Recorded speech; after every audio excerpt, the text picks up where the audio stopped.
Bismillahirrahmanirrahim. Assalamualaikum warahmatullahi taala wabarakatuh. Berita Al-Hijrah 18 Januari bersama saya Aziz Arifin dan berikut tajuk utama malam ini. Tol percuma untuk semua kelas kenderaan sempena Tahun Baru Cina. Juga helikopter terhempas di Taska ragut nyawa kanak-kanak.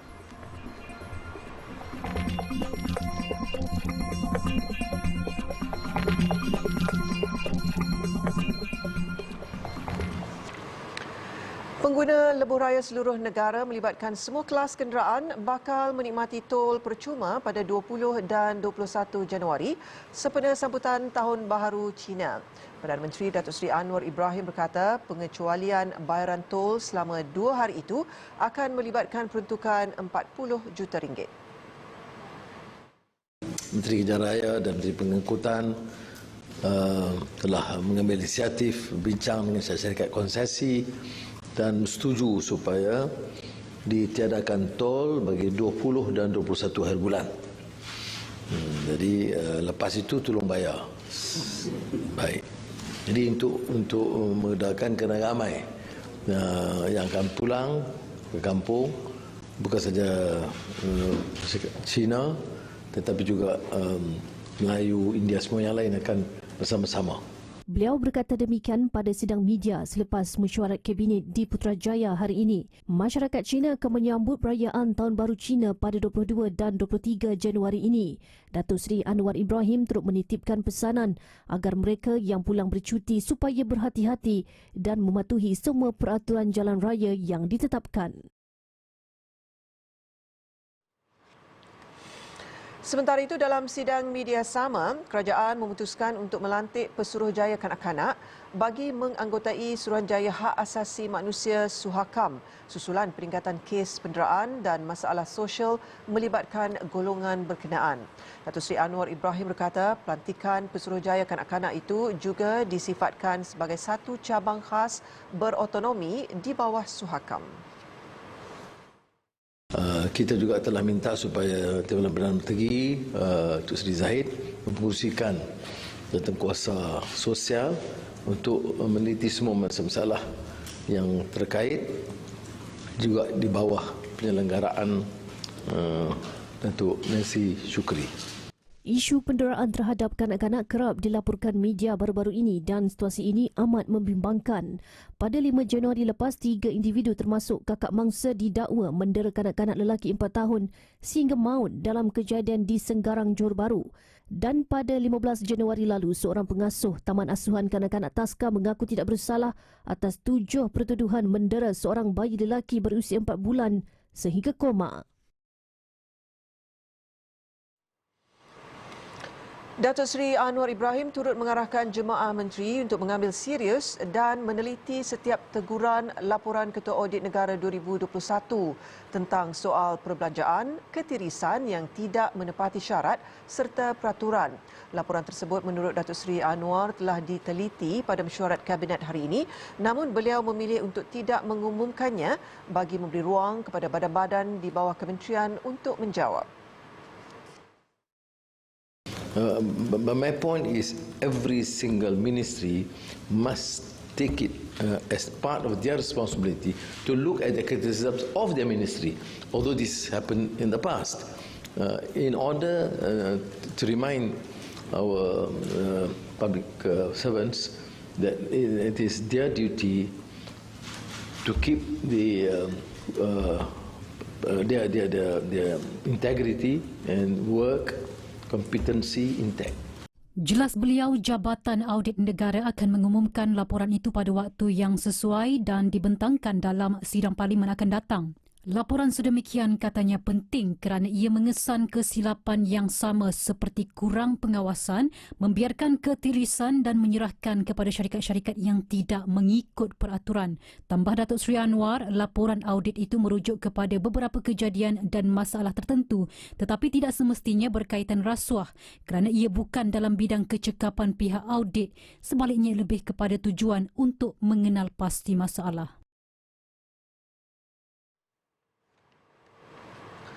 Pengetua dan guru yang melanggar prosedur operasi standard SOP pengeluaran wang tunai bantuan awal persekolahan wajar dikenakan tindakan disiplin. Presiden Ikatan Guru-Guru Muslim Malaysia iGuru Muhammad Azizi Hassan mengesyorkan agar Kementerian Pendidikan Malaysia KPM meneliti semula perkeliling berkaitan tata cara dan tata tertib berkaitan kes umpama itu bagi memastikan perkara sama tidak berulang. Pengeluaran wang dengan jumlah yang besar tanpa polis pengiring itu menjadi antara punca kejadian samun ke atas seorang pengetua sekolah yang berlaku di Semenyih baru-baru ini. Sedangkan khidmat polis pengiring diperlukan bagi pengeluaran wang tunai melebihi RM10,000 sebagaimana arahan Perbendaharaan AP 137. Jadi jika kita ikut SOP yang telah ditetapkan, saya rasa isu-isu yang berlaku ataupun kes yang seperti ini tidak akan berulang lagi. Kita mesti patuh kepada garis ataupun SOP yang telah ditetapkan sebagaimana garis panduan bantuan awal persekolahan yang telah dikeluarkan pada tahun 2012. Ditanya pandangan berhubung cara agihan yang lebih selamat dan sistematik seperti dikreditkan terus ke akaun ibu bapa, ini penjelasan beliau. Kenapakah kerajaan tidak mengagihkan bantuan awal persekolahan ini kepada akaun murid? Pertama, kita kena faham tak semua pelajar yang ada akaun. Yang kedua juga tak semua juga ibu bapa pelajar itu ada akaun. Sebab itu arahan daripada perkeliling garis panduan itu meletakkan dua cara untuk kita mengagihkan bantuan awal persekolahan. Pertama, secara tunai, setelah mana sekolah mengambil duit daripada bank dan dibawa ke sekolah mengikut SOP yang telah ditetapkan, sekolah boleh mengagihkan duit itu secara tunai, ataupun yang keduanya boleh diagihkan melalui dimasukkan ke akaun pelajar murid tersebut. Selain itu, berhubung persoalan berkaitan unsur khianat, beliau menasihatkan orang ramai untuk menyerahkan kes tersebut sepenuhnya kepada pihak polis untuk melakukan siasatan. Semalam, Menteri Pendidikan Fadlina Siddiq berkata KPM akan menambah baik proses pembayaran wang bantuan awal persekolahan termasuk memasukkan terus ke dalam akaun bank murid atau ibu bapa mereka supaya lebih selamat dan menjimatkan masa.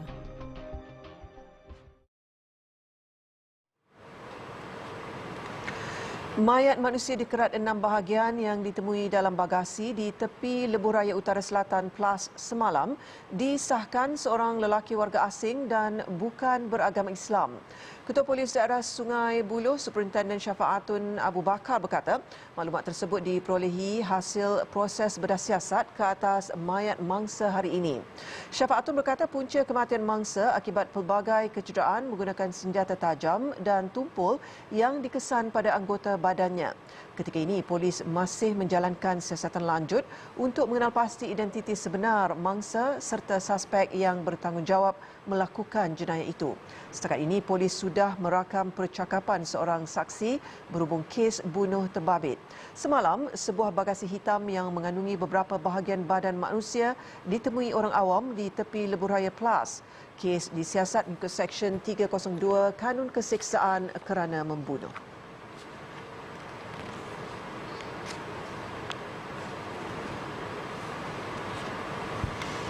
Jabatan Kastam Diraja Malaysia JKDM Pulau Pinang merampas 1.6 tan mercun dan bunga api seludup dalam serbuan di hadapan sebuah premis di Georgetown minggu lalu. Rampasan membabitkan 463 kotak mercun bernilai RM87,010 itu dipercayai untuk dijual di negeri itu sempena sambutan Tahun Baharu Cina. Hasil pemeriksaan lanjut mendapati pasukan telah menjumpai sejumlah mercun dan bunga api pelbagai jenama yang disyaki tidak berkastam di dalam premis tersebut dan juga di dalam sebuah kenderaan iaitu lori yang terletak berhampiran dengan premis tersebut. Okey, nilai sebanyak 463 kotak mercun dan bunga api telah pun disita dengan berat bersamaan dengan 1,648 kilogram. Nilai anggarannya adalah sebanyak RM87,000 dan nilai duti dan cukai anggaran terlibat adalah sebanyak 56,000. Jelas hamisan siasatan mendapati mercun berkenaan dibawa masuk ke negara ini dari sebuah negara di Asia Tenggara menerusi jalan air sebelum menggunakan jalan darat tanpa membuat pengikraran yang sah. Susulan itu, 3 suspek lelaki berusia 30 hingga 42 tahun, masing-masing pekerja di premis berkenaan ditahan bagi membantu siasatan.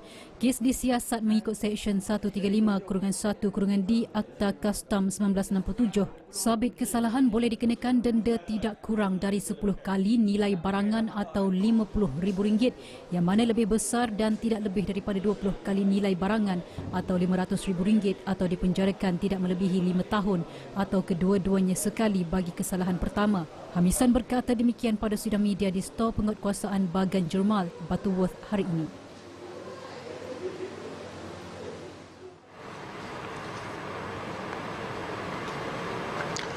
Pasangan tempatan dari Perak yang bernikah di luar negara termasuk di Thailand akan didenda RM1,000 atau penjara 6 bulan atau kedua-duanya sekali.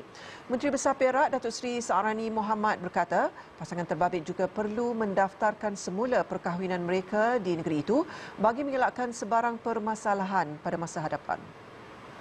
Jadi dalam arti kata lain, dia kahwin di luar negara, dia kena balik ke Perak untuk mendaftarkan dengan gaib.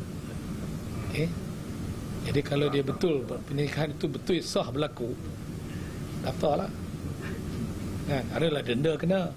Menurut Datuk Seri Saarani, bagi proses pendaftaran semula perkahwinan, Mahkamah Syariah Negeri perlu membuat pengesahan terlebih dahulu ke atas perkahwinan itu. Sekiranya pasangan terlibat telah mendaftar perkahwinan dengan Jabatan Agama Islam Perak Jaib, anak yang dilahirkan boleh mendapat sijil kelahiran mengikut undang-undang kerana undang-undang negeri tidak akan menafikan hak setiap anak. Beliau berkata demikian kepada media selepas melancarkan program Teduhan Kasih Anak-Anak Perak di Bangunan Perak Darul Rizwan di Ipoh hari ini.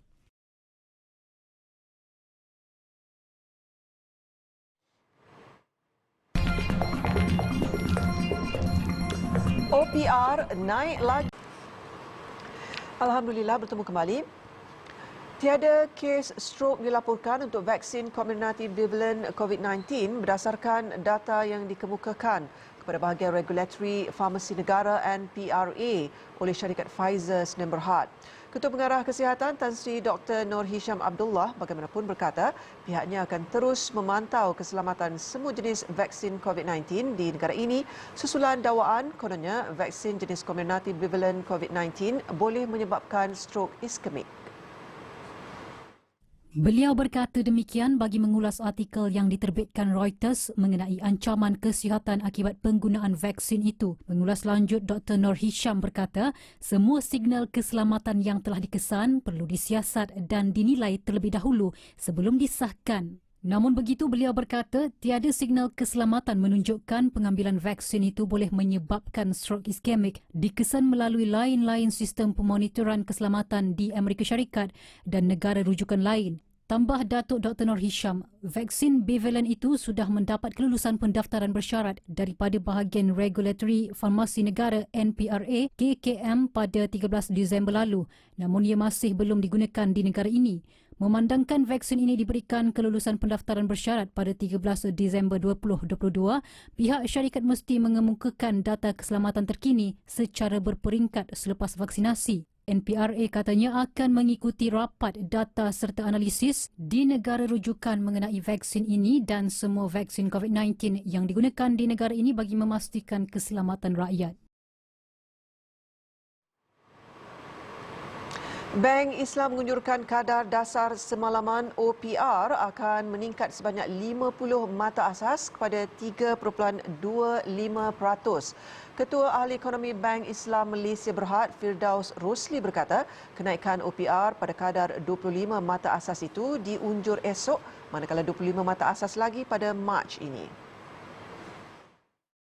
We expect it to go up by 25 basis for tomorrow and maybe another one as well in March, which bring the OPR to 3 to 5 by at least first half of this year.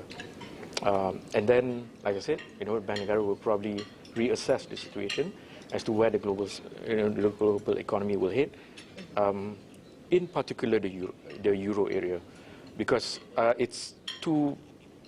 it's quite uncomfortable for such a large economy to be going flat for 2023. Beliau ditemui ketika pembentangan tinjauan ekonomi 2023. Tambah beliau, kadar berkenaan kemungkinan akan kekal sepanjang tahun ini sekiranya tiada risiko kemelesetan ekonomi global. Jelas Firdaus, mengekalkan OPR pada tahap rendah dalam jangka masa terlalu lama boleh mengakibatkan ketidakseimbangan pada tahap ekonomi makro disebabkan aktiviti pengambilan risiko yang berlebihan. Sementara itu, beliau berkata, defisit fiskal dijangka meningkat antara 4.0 ke 4.5% daripada jumlah pertumbuhan keluaran dalam negara kasar KDNK tahun ini. Namun, Bank Islam berpendapat kerajaan perpaduan akan memacu ekonomi bagi mengelak kemelesetan pada 2023 dan menjadi kebimbangan utama Bank Islam ialah untuk mengekalkan momentum pertumbuhan Malaysia bagi tahun 2023. Mengulas mengenai inflasi, purata inflasi negara akan menyederhana kepada 3% tahun ini berbanding jangkaan 3.4% pada 2022. Pun begitu, tahap inflasi akan menjadi lebih tinggi sekiranya kerajaan melaksanakan dasar pemberian subsidi secara bersasar tahun ini ketika harga minyak runcit yang meningkat. Konvensyen Halal Antarabangsa Selangor Selhag 2023 menyasarkan nilai RM50 juta untuk sesi padanan perniagaan halal.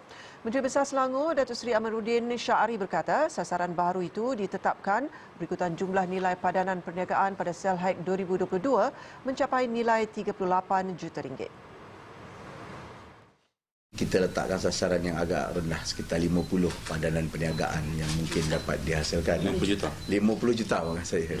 50 juta ringgit padanan perniagaan dan biasanya kalau ia mendapat maklum balas yang baik, sebenarnya angka itu boleh kita lepasi. Yang lepas 38. Beliau berkata demikian kepada pemberita selepas Majlis Pelancaran Selhag 2023 di Hotel Concord Shah Alam.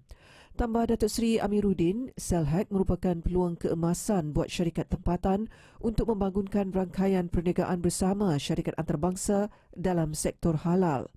Selhag 2023 katanya akan memberi tumpuan utama kepada keuangan Islam sebagai alternatif kepada perbankan konvensional, insurans, pasaran modal dan pelaburan.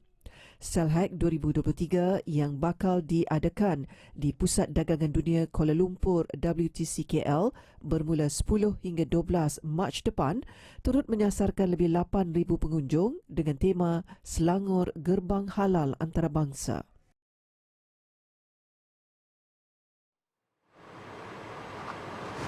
Jabatan Pengangkutan Jalan JPJ Negeri Johor menjangkakan pentambahan 2 kali ganda kenderaan menjelang musim perayaan Tahun Baru Cina 22 Januari ini. Timbalan Pengarahnya Muhammad Idir Sanib berkata seramai 170 pegawai dan anggota akan dikerahkan bagi mengawal lalu lintas di negeri itu sepanjang musim perayaan. Justru itu melalui perancangan yang telah dibuat oleh Ibu Pejabat JPJ Malaysia, maka JPJ Negeri Johor akan melaksanakan operasi dan penguatkuasaan dengan menggandakan penugasan angkatan di seluruh negeri Johor sepanjang operasi Tahun Baru Cina tahun 2023 ini. Pihaknya turut mengenal pasti 49 lokasi di negeri itu yang kerap berlaku kemalangan dengan lokasi hotspot kemalangan tertinggi direkodkan di Johor Bahru. Beberapa langkah pencegahan juga telah diambil bagi memastikan keselamatan pengguna jalan raya, termasuklah menjalankan pemeriksaan bas di depo dan terminal selain rondaan di lebuh raya dan jalan utama serta penguatkuasaan khas motosikal. Turut dilakukan penyamaran sebagai penumpang bas, penelitian terhadap rakaman video bagi kesalahan lebuh raya dan juga penilaian aduan-aduan awam, bilik kawalan dan pelaporan statistik. Beliau berkata demikian selepas Majlis Pelancaran Ops TVC Negeri Johor 2023 di Plaza Tol Kempas, Johor Bahru hari ini.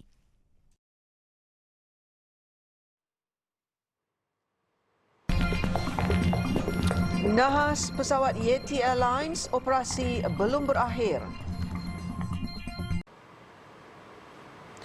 Alhamdulillah bertemu kembali. Kita ke perkembangan luar negara. Sebuah helikopter terempas di sebuah pusat jagaan kanak-kanak dan bangunan kediaman di bandar Brovary, Ukraine hari ini.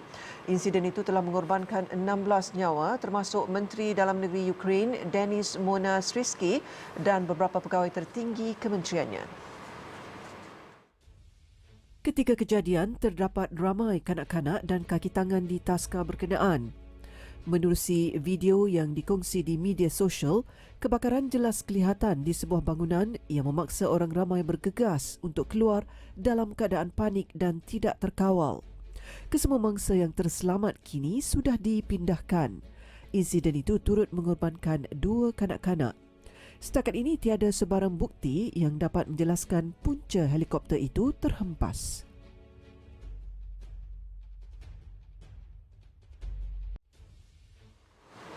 Sebuah pesawat terpaksa melakukan pendaratan cemas apabila mengalami kegagalan enjin. Bagaimanapun, pesawat itu berjaya mendarat dengan selamat di lapangan terbang Sydney dengan hanya menggunakan 1 enjin. Menurut jurucakap Qantas, penerbangan QF144 yang membawa lebih 100 penumpang itu mengeluarkan panggilan kecemasan di ruang udara Laut Tasman 1 jam dari destinasinya di Sydney.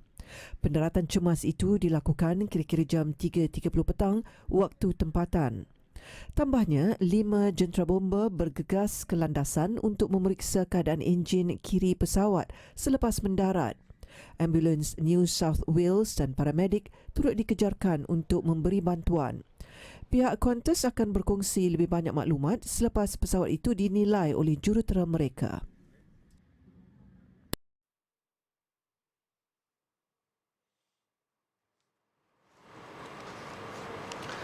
Perkembangan nahas pesawat Yeti Airlines yang terhempas di Nepal Ahad lalu.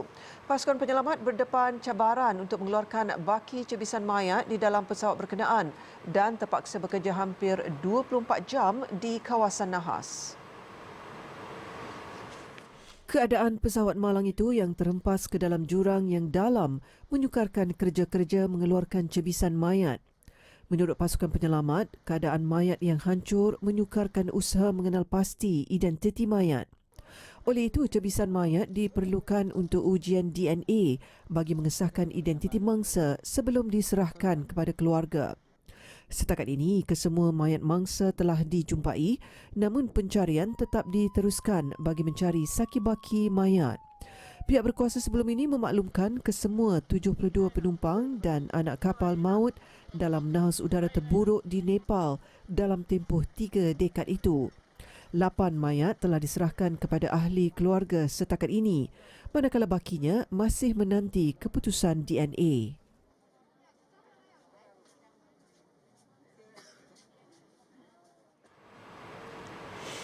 Apa yang dipaparkan hanyalah setitis daripada penderitaan sebenar rakyat Palestin.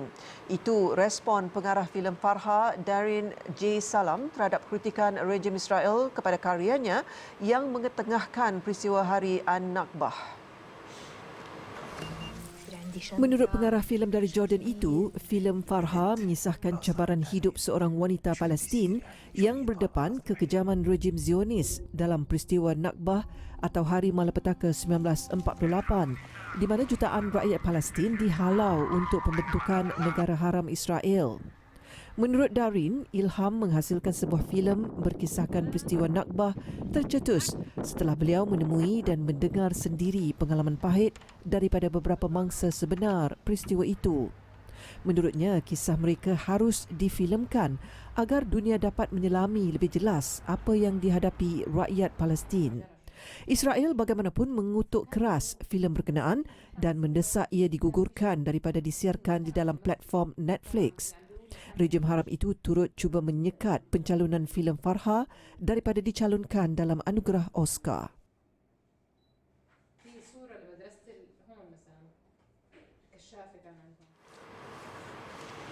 Sekian berita Al-Hijrah. Jangan lupa berita Al-Hijrah turut berada di pelbagai platform media sosial seperti Facebook, Twitter, YouTube, Instagram dan TikTok. Layari alhijrahnews.com untuk lagi kupasan mendalam berita dalam dan luar negara serta artikel eksklusif. Saya Azharifin. Assalamualaikum dan selamat malam.